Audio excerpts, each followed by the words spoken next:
संसार में सर्वप्रथम अत्यंत कुशल और निपुण व्यक्ति उसे ही कहा जाता है जिसका स्वभाव और कुशलता दोनों की कार्यप्रणाली निस्वार्थ भाव से भरा हुआ हो। जो व्यक्ति हर एक जरूरतमंद की मदद करने की विचार रखता हो वो सर्वश्रेष्ठ होता है। जो व्यक्ति स्वयं से अधिक दूसरों की चिंता करता हो वो मनुष्य योनि में जन्मा परमेश्वर कहलाता है, क्योंकि उनका मन स्वच्छ होता है और ऐसे लोग अक्सर अपने अंजाम तक पहुंच जाते हैं। ऐसे ही एक व्यक्ति के बारे में हम आपको यहाँ पर बताने वाले हैं, जिनका नाम है वसंतराव नाईक। जन्म वसंतराव फुलसिंग नाईक जी का जन्म 1 जुलाई 1913 में महाराष्ट्र में यवतमाळ जिला के पुसाद तालुका के छोटे से गांव गहुली में हुआ था। वे एक छोटे से गरीब बंजारा परिवार में जन्मे थे। इनका बालपन तो काफ़ी मुश्किलों से भरा रहा।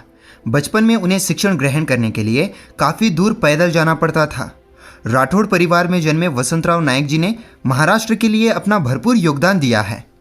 1940 में वे ग्रेजुएट हुए थे। शुरुआती दिनों में वे डॉक्टर पंजाबराव देशमुख के मार्गदर्शन के अनुरूप एक वकील बनके पुसाद, नागपुर और यवतमाळ में अपने कर्म किए। बालपन से ही खेतीबाड़ी में ज़्यादा दिलचस्पी होने के कारण वे खेती में सामाजिक कल्याण करने की आहट में थे। साथ ही वे अपने बंजारा समाज के गरीब लोगों को आगे लाने के लिए काफ़ी मेहनत की। उनका ये मानना था जब तक गरीबों की मदद नहीं की जाएगी तब तक राज्य विकास के नए दौर में शामिल नहीं हो पाएगा। एक छोटे से गरीब परिवार में जन्म होने के कारण वे गरीबों की पीड़ा जानते थे, इसलिए वे गरीबों की मदद के लिए नए आइडियाज़ को उजागर करने में विश्वास करते थे। 1941 में वत्सला ताई के साथ वसंतराव नाईक जी की शादी हुई थी। पिता फुलसिंग नाईक और उनकी माता के यहाँ जन्मे वे काफ़ी प्रभावशाली व्यक्ति थे। वे हमेशा अपने माता पिता के स्वप्न को अपने साथ में लेकर चले। उनके माता पिता चाहते थे कि उनका लाडला समाज कल्याण में अपना भरपूर योगदान दे। वे महात्मा गांधी, बाबा साहेब अम्बेडकर और महात्मा फुले जैसे व्यक्तियों से प्रभावित रहते हुए अपने जीवन सवारी को सही दिशा में ले जाने के लिए हमेशा स्वयं को मोटिवेट करते रहे।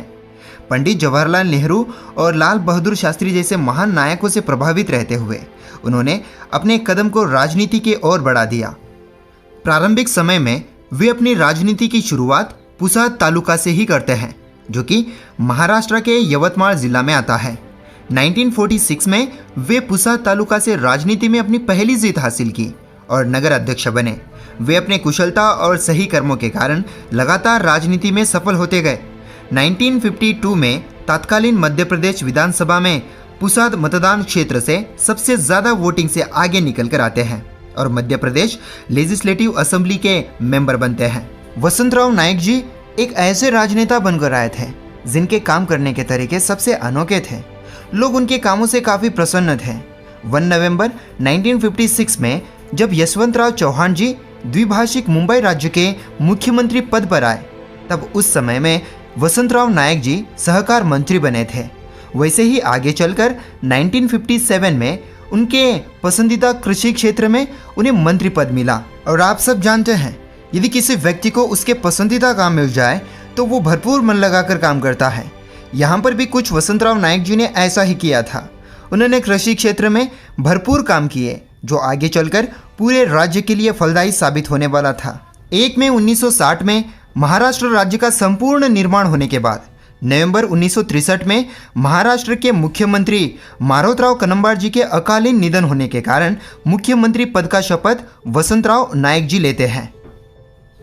उन्होंने महाराष्ट्र के विकास को एक ऐसे पटरी पर लाकर खड़ा कर दिया जिनके प्रयासों के फलस्वरूप पूरे महाराष्ट्र में काफ़ी ज़्यादा विकास हुआ।